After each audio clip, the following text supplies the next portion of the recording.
girl KayVee and Celine, and we are back with another episode of the Hood Health Report. I would like to start this episode by giving a trigger warning. This episode will discuss sensitive topics such as abortion, miscarriages, and injustices surrounding the reproductive topics. So if that's a sensitive topic for you, if you're not, wanting to consume such information, we just want to make sure that we put that trigger warning out there so that you are prepared for what is to come. Right. So KayVee, how do you feel about women's rights or the reversal of women's rights, or what Roe versus Wade, them reversing? Or I think it's crazy that, after Roe v. Wade being in place for about 50 years, saying that women are allowed to have some type of control of their reproductive rights as far as receiving abortions and things, that they would go back and say, well, no, actually, we don't want you guys getting abortions anymore. And it all goes back to how we mentioned in other episodes. Once the government sees that they can't control something or things are skewing that is not in their favor, they go into creating laws or reversing laws so that it can go back to how they want things. And at this point, they say our birth rate, the birth rate of babies in general has just severely declined. So here is the reversal of Roe v. Wade to where women cannot have control over whether they can end a pregnancy or not.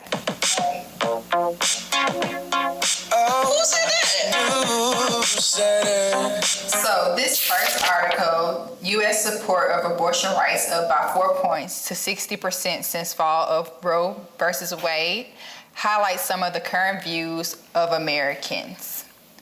It's been 2 years since the U.S. Supreme Court overturned the Roe versus Wade case or law.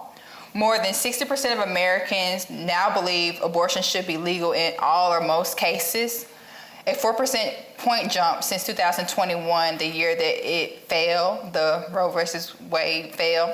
So most men, women, white people, black people, Hispanics, Asian people believe abortion should be legal or illegal in most or all cases. And this extends to a majority of all age groups and educational levels, although 18 to 29-year-olds believe that, and people with more education believe that these should be legal in all or most cases. People who live under abortion bans have also become increasingly supportive of abortion access since the overturning of Roe in June of 2022. In August of 2019, only 30% of people who lived in states where abortion is now outlawed said they believed that it should be easier to access. Whereas today, 42% of people in those same states say that it should be accessible. One thing that I think is important to mention also is why this is a big, topic right now, is because this is an election year, and abortion is one of those topics that are pivotal throughout the candidates' campaigns. So Democrats are far more likely than Republicans to support abortion rights, with 85% of Democrats and Democratic-leaning voters believing that abortion should be legal in all or most cases. By contrast, 41% of Republicans or Republican-leaning voters said the same. More than 70% who identify as conservative Republicans think that abortion should be illegal in all or most circumstances. More than 2/3 of moderate or liberal Republicans support abortion rights or some kind of access to those rights. Some people's views of abortion did grow more complex depending on the regards of what kind of abortion it is. If the person needs it because they were raped or something like that happened, and sometimes considering what it is or the reason, they might be more okay with somebody being able to get an abortion. But most groups support abortion rights ultimately throughout this time period because of the most circumstances. It doesn't necessarily have to be all cases. Just saying that it should be completely banned sometimes isn't necessarily the best way to go about it.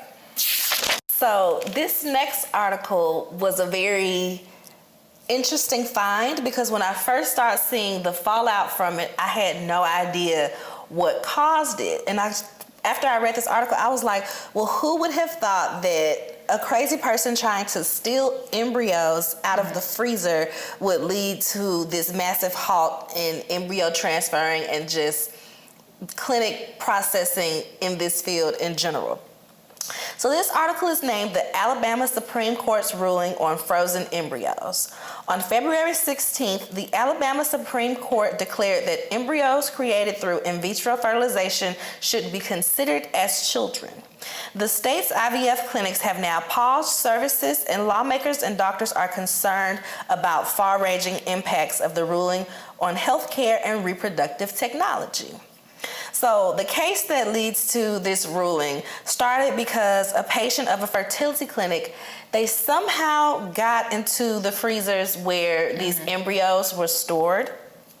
Mind you now, this is a patient, so they're not wearing any protective gear, they're not taking any safety measures. They just find the freezer where the embryos are stored, and these embryos are stored in sub-freezing conditions. So it is imperative that you have on some type of protection gear.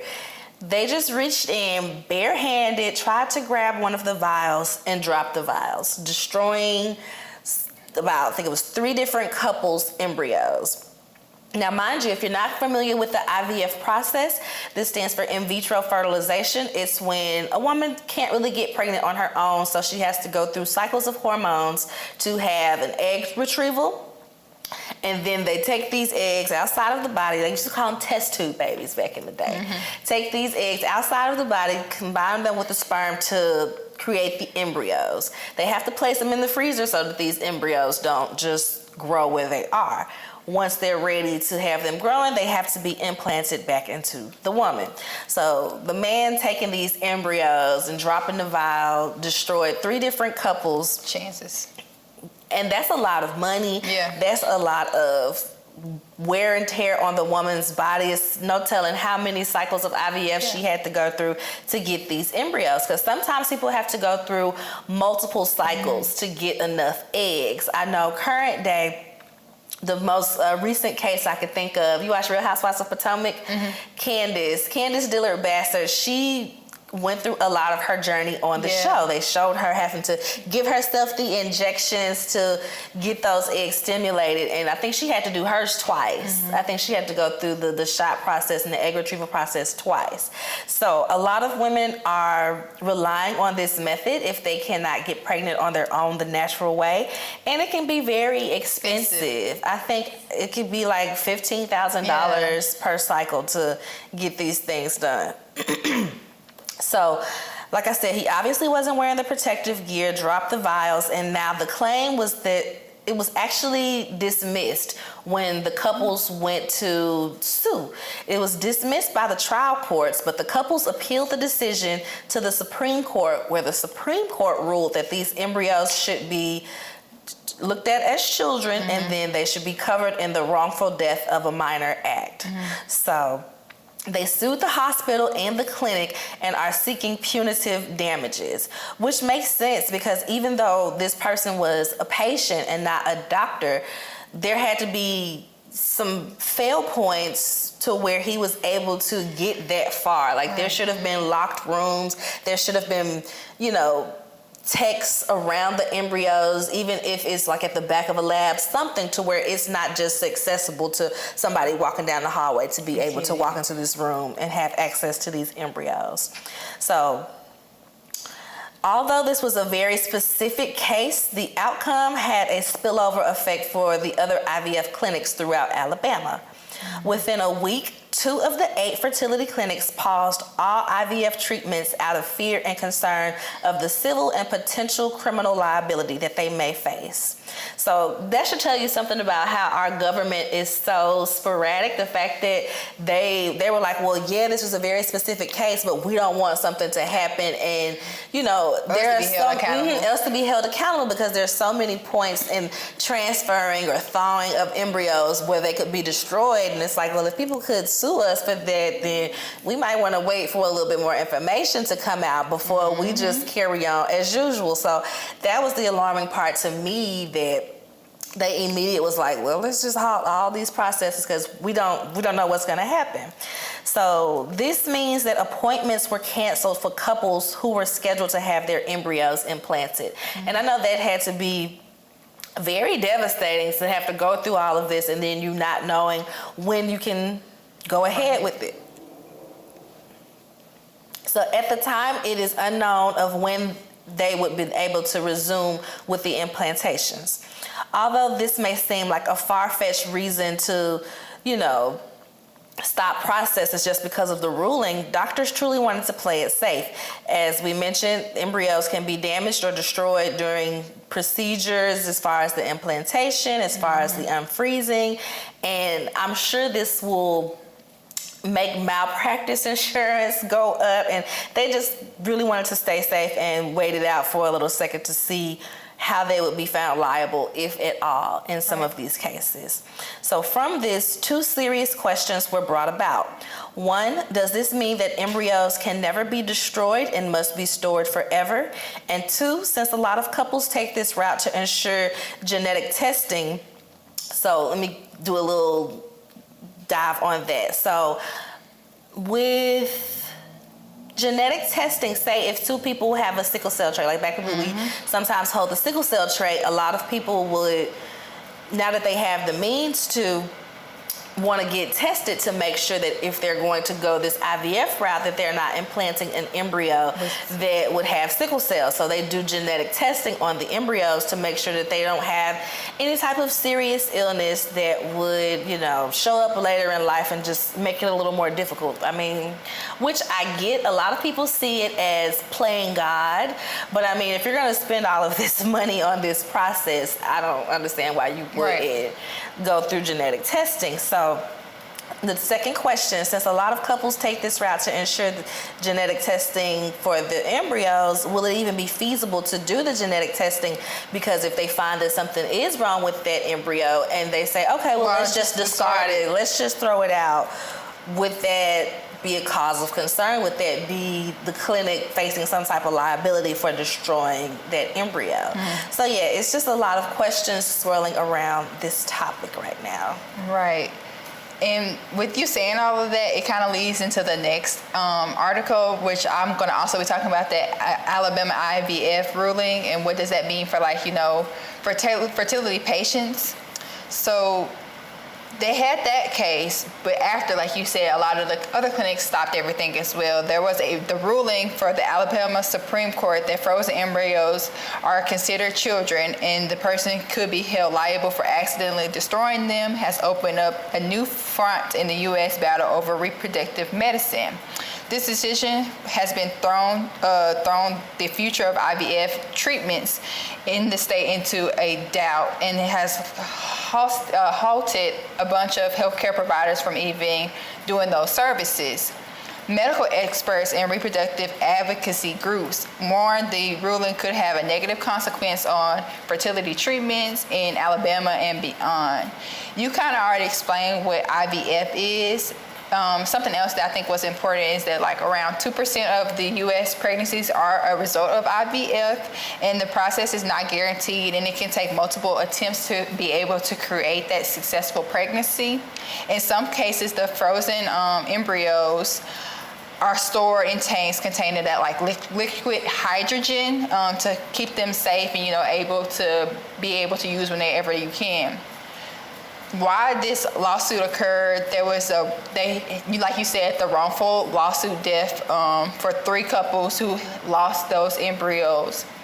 The couples did sue the hospital as well as the association for those deaths, and then the lower court did rule that it wasn't necessarily a child. But then the U.S. Alabama Supreme Court said that it was a child. So they basically said all unborn children, regardless of location, are considered, a child. This brought forth a ban for IVF, and in fact, those couples were actively able to. The ruling does not ban or restrict IVF you can still get it. It's just more so now clinics are afraid because they don't necessarily, there's a lot of gray area of whether or not like they will be held liable for whether or not if something goes wrong with those embryos. The decision has caused confusion in whether some aspects of IVF are legal under the Alabama law. If an embryo is considered a person, it could raise questions about how clinics are allowed to use and store them.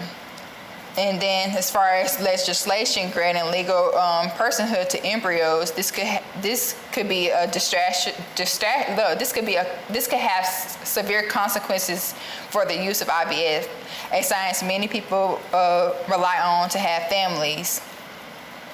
And then also it's important, I thought, to mention how does this tie into the U.S. abortion debate. So when the U.S. Supreme Court struck down the nationwide abortion in 2022, this opened the door for states to make their own laws and make decisions on these issues. And since this decision, most Democratic-controlled states have expanded access while Republican-controlled states have restricted them. Alabama has a total ban on abortions at all stages of the pregnancy, which is important for you to realize because if you're in that state, you under no circumstances can you receive an abortion, which in itself is, yeah. And then, because a lot of places, well, more places have it to where no abortion after 6 weeks, which I mean, it might as well be no abortion at any time because a lot of people don't find out that they're pregnant at all until about 6 weeks. Yeah, 6 if not longer after that. Mm-hmm. So with that being said, what could happen in other states? So the U.S. has often, if you think about it, they tend to like replicate the laws from other states. So the U.S. has seen a pattern with abortion. So often states will take cues from others and use those laws and policies if they're successful and able to pass those legislations. So this could cause a lot of challenges for other states that might have, already have some ban on abortions because now they'll be starting to look into IVF and whether or not they want to consider those embryos as children. Experts say that other states could see this legislation as an attempt or to be able to fill lawsuits aimed at advancing the concept of frozen embryos that should be legally considered children or people. But some other experts say that this is unlikely. It's just like, one of those cases where you just think about it like that because this didn't end up in the U.S. Supreme Court like, Wade versus Roe. So like you kind of have like that difference, but it could get to that point. I can see it getting to that point because it's one of those things where it's such a gray area that maybe states wouldn't be able to figure out whether or not they would want to classify an embryo as a child or not, and then the differences or what that looks like in every state. So, like I said, this next article is a very sensitive article. It is, still along the same lines, but it's just kind of talking about the aftermath. So some Alabama clinics pause IVF services amid scramble for next steps. So this article was more so talking about how people in Alabama that work in these fertility clinics, whether it be the doctors, the techs, or people that make the rulings over them, they had these meetings to kind of discuss next steps. They talked about the numerous meetings held in Alabama to discuss any possible ramifications. Many in Alabama fear that the IVF process will be inaccessible or severely limited because of the financial and physical costs to patients, as well as civil or criminal liability for Many in Alabama fear that the IVF process will be inaccessible or severely limited because of the financial and physical costs to the patients, as well as the civil or criminal liability for providers. So like I said, they don't know if they would be sued for the accidental destroying of these embryos, so they're just kind of pausing things for a while. Although many clinics canceled embryo implantations for at least a day or two, they continued on with egg retrieval appointments. So now those who were expecting to have embryos implanted or transferred, they have to wait at least another month for ovulation to occur again. And that's just at least. So there's no telling. And they have to pay for this. Having to pay for this still. Having to pay for the eggs to be stored and all of that. Well, the embryos to be stored still, all of that. Not only are the doctors nervous to continue, but lab technicians are also terrified to carry out their job because they do not want to be held liable if the embryos do not thaw properly, resulting in damage. Currently, the price of storing embryos is between $350 and $1,000 a year, depending on the facility. One Alabama clinic was just about to destroy abandoned embryos since they had not heard from some of the families since 2008, but now they are in fear of being sued for wrongful death of a minor. And not that I find this funny at all, because it's not, but I'm like, dang, people are really abandoning their embryos. Like, they just left them there. They're like, okay, well, if I got, 8 eggs, only 6 were viable. We, made 6 embryos with that, but I only wanted 3 children, so now I got 3 embryos just sitting in the freezer, and I don't want them. I don't want to pay for them to be stored no more, so, I'm going to just keep them embryos over there. For one, I would be terrified of what they would do. Like, that stuff might get donated to science, and now you got some babies running around that's yours that you have no idea about, and they're just using them for whatever. Who knows what they would use these children for? So that part kind of had me like, wow, I never even thought about people abandoning embryos at the clinic or something. Because I always think about that when people are like, oh, we have 6 embryos. I'm like, whoa, what are you gonna do with 6 embryos? Like, you don't want 6 children, do you? And then there's a chance that all of them will not take. I know a lot of couples, they get 2 implanted at a time because one of them might be damaged in the process or might not attach and fully grow. So at least the chances of implanting 2 will give you at least 1 baby. But I never really thought about people just straight up abandoning their embryos in the freezer. So that was interesting to hear from me. So it's like, they haven't heard from these people since 2008. They haven't been able to contact them. They've been calling, sending letters, emails, and everything, and so just have not been. What do you do in that case? That's what I was like, dang, and they're just about to start destroying them, and then this happens because it'll be just their luck. They destroy some embryos, and then somebody sees this case, and they're like, oh, y'all destroyed my embryos, so now I can sue y'all for the wrongful death of a minor because I didn't tell y'all can destroy my embryos, and so they just have all these extra embryos that have been abandoned for and where did years. Like when the freezer runs out of space, what do they do then? Now they can't. You gotta get extra storage facilities or build on to the clinic. It's just all types of craziness and ramifications that come from every piece, every layer of this case. This also made me think of what if some natural disaster happens? Like, how Houston just had their tornadoes and stuff. What if the building gets torn up in a tornado or hurricanes? So are they liable because of natural, those types of things as well? Like, it opens up a whole bunch of cans of worms, in my opinion. It definitely does. So another clinic is contemplating sending frozen embryos out of the state so that patients can more easily have them discarded, but I'm sure that comes at a hefty price to transport them and have them stored somewhere else and have all of these communications done, because that's going to be a whole nother facility fee and a whole nother set of doctors that they would have to pay to have these embryos discarded in another state. And it's just like, how feasible would this be financially after people have paid $15,000, $20,000 for the IVF process altogether? So doctors said that the main takeaway from their call is that the case underlying the court ruling was based on a civil case rather than a criminal case. So what that could mean, and they put emphasis on could, what that could mean is that a failed transfer or implantation should not result in being sued, but none of this is official. So clinics are deciding to err on the side of caution and just halt certain processes altogether. Like I said, our government is so fickle. You never know how they're going to treat certain cases. So they're just like, we just gonna wait. We're just gonna wait a little while. Right. Which is sad for the people that are dependent on IVF, or I don't think the couples that lost their kids were thinking that all of this was going to come out of this. Right. But it's a big a web of confusion apparently, where people just don't know. I would feel similar if I was working in the clinic, because I would hate to be like, held accountable for something. And it's one of those things where it should be taken a case by case kind of. It can't be like a blanket law. Yeah. Covering everything. Right.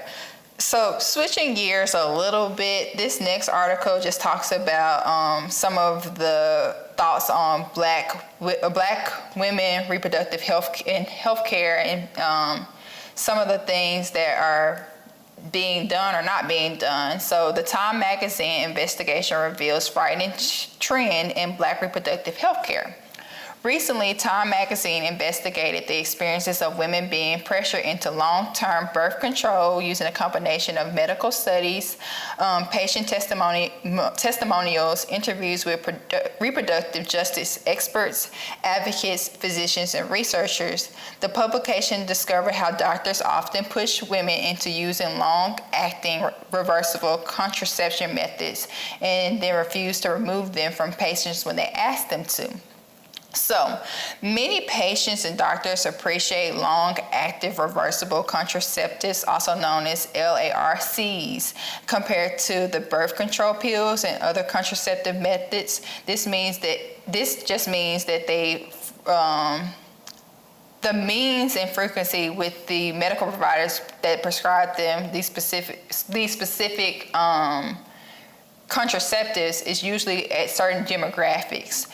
Time reports that the doctors are disproportionately likely to push these contraceptives on Black women, Latinos, young and low-income women, and then refuse to remove them when they are requested. Providers in states with abortion restrictions are pushing LRCs as well. While these methods can be prescribed with the intention of protecting women from unwanted pregnancies, they can no longer terminate abortion. So it's kind of like coercing women into using these methods in order is another form of the reproductive control. Medical racism is one of the many reasons why Black women are less likely to go to the doctor or to even ask for contraceptives and stuff like that, because it's already a perception about Black women. And when it comes to having children, not having children, how you're going to be taken care of if you are pregnant, beyond discrimination, there is the implementation of this, and then the resistance from removing these LRCs is even more harmful to the patients. These implants can sometimes cause extreme discomfort, nausea, and sometimes paralyzing pain for women. And a lot of times Black women aren't looked at and thought about with that, okay, this could be hurting me. It's always, she's being overly dramatic about this situation. It can't really be affecting her that bad. And when in actuality, if somebody's telling you, I don't feel like I want this in my body anymore, it's your job to just go ahead and take it out. And another thing that they don't really discuss is insurance may cover, the implantation of an IUD, but there are any complications or anything associated with that, that's out-of-pocket costs. Right. And so ultimately, the reproductive health system impacts all birthing people. This article just reinforces and echoes the trends seen elsewhere in the medical system and across the reproductive health care, underlining ongoing issues of access that impacts abortion reform and historic lack of bodily care for specific demographics. It's one of those things where being a Black woman, you already feel a type of way about certain things. And one of those things is having kids, and then also not having kids. You want to feel protected. You should want to feel safe when you go to a doctor. So if you're going to a doctor and you say you want a contraceptive and then you want it removed, it should just be something that should happen, whether or not it's harming you or not harming you. If I say, hey, I no longer want this anymore, then they shouldn't ask me why I don't want it. It should just be, take it out. Let's get to that point in what I'm saying. Mm-hmm. And that leads us right into our next article, which just craziness. So the question I would like to ask, how do miscarriages, a deeply personal and often tragic experience for women, intersect with the criminal justice system? Yeah. And I don't even want to answer that because it shouldn't. Yeah, that's just shouldn't started at shaking my all. head. It shouldn't intersect at all. The article is named "The Increasing Risk of Criminal Charges for Women Who Experience a Miscarriage." So at the top of this year, an Ohio woman, she was about 34 years old, her name is Brittany Watts, was facing criminal charges following a miscarriage that she experienced at home. At 20 weeks of pregnancy, she was told that her pregnancy was deemed non-viable, and days later she miscarried in her bathroom. 2 weeks later, she was arrested and charged with felony abuse of a corpse for how she handled the remains.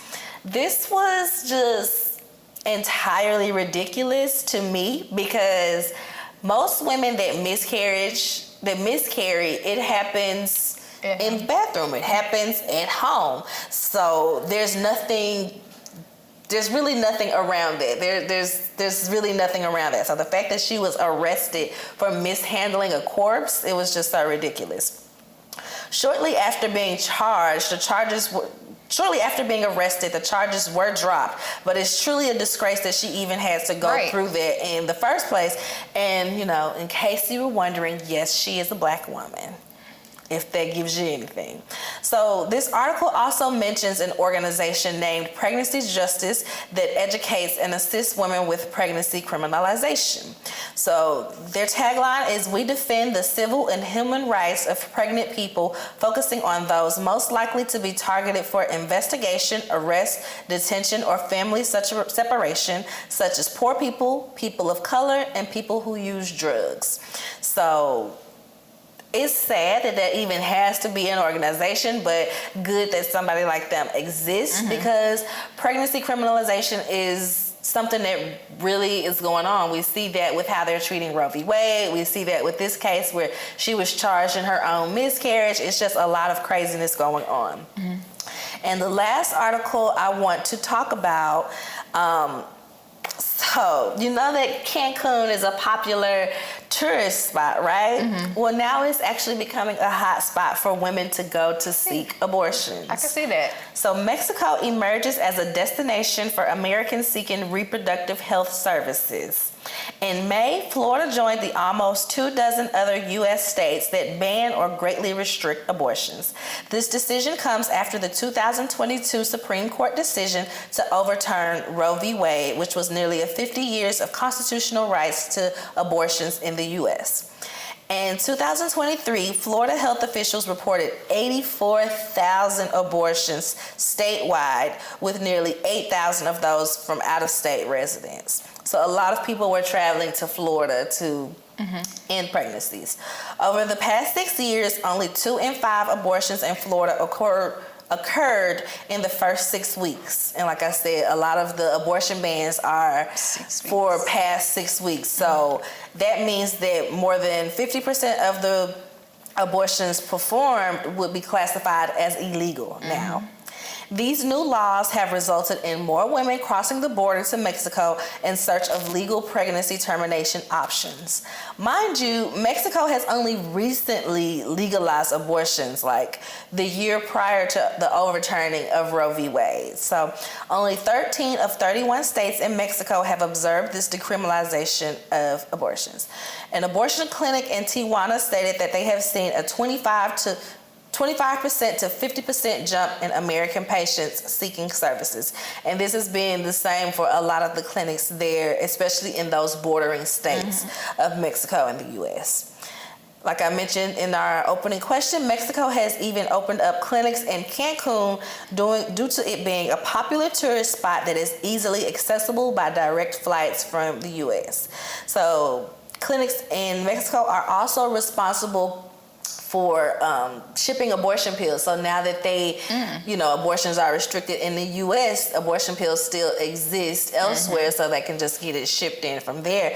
And they said from in the years 2022 to 2023, they shipped almost 20,000 abortion pills to the U.S. Wow. So it's really like some astonishing numbers, some astonishing facts going along with this. And, you know, whether you're pro-choice or pro-life, it's just not your decision to make a claim on somebody else's body and what their rights are. Like, it's just... Yeah. Your opinion doesn't matter, especially if their life is on the line. Right. So, like I said, it was a lot of interesting yet triggering facts in this episode, but I hope you guys learned something and, you know, just really take this to heart when you're going to vote for your... That was real loud. Just take this to heart when you're going to vote for your local officials and making sure that you know where they stand on these important issues. Right. So with that... Can I say something? Yeah. Okay. So, and then also, not only that, I feel like it's important if you do have an opinion that your opinion is informed, but also if you're outside of it, so let's say you don't have a kid or you never experienced those things, take that into consideration too, because it's or you're a man. Yeah, or you're a man, because you're not necessarily having to go through those types of things. So it's just important that you either do your own research, or if your opinion doesn't align with somebody else's, then that's okay. We're not all the same person, so definitely, you know, be respectful to everybody's opinion on it. Absolutely. So I hope you guys learned something and enjoyed this episode full of facts. Right. Even though they might be triggering. Still a lot of good facts here. So that's all for today, you guys. Bye-bye. Bye. So this is a wrap for this episode. I hope y'all enjoyed it. You can follow us on Instagram, which is Hood Health Report, as well as Facebook and Twitter, Hood Health Pod. We also have a TikTok page now, Hood Health Report. Follow us there. Yeah. Don't forget to subscribe to the YouTube channel. All of the links will be in the descriptions and the bios for you to click on. Tap, like, comment, do it all. Subscribe, all of the things. Share it with a friend. Yes. Share it on your social media. If you have a TikTok, make a little video, send it. Let us know you're out there watching, guys. All right, that's it for this episode. Bye.